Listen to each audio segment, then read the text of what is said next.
Hey everyone, if your RE tankless water heater suddenly stops working, don't stress most of the time, it just needs a quick reset. This usually happens after a power outage, electrical fault, frozen display, or when an error code pops up. Resetting the unit safely can restore normal operation in just a few minutes. Start by turning off power to the water heater at the breaker. This is essential for safety. Next, locate the reset button, which is usually a small red button on the control panel or inside the front cover. On some newer RE models, the reset option may appear directly on the digital display instead of a physical button.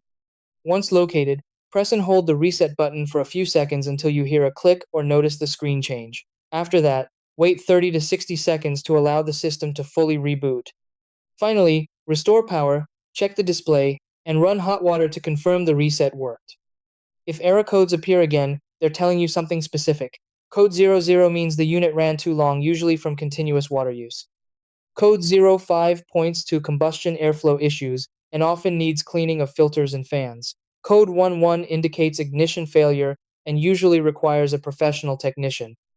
Regular maintenance, especially cleaning the inlet water filter, can prevent most issues and help your RE tankless water heater last up to 20 years. Always prioritize safety and call a technician if problems continue.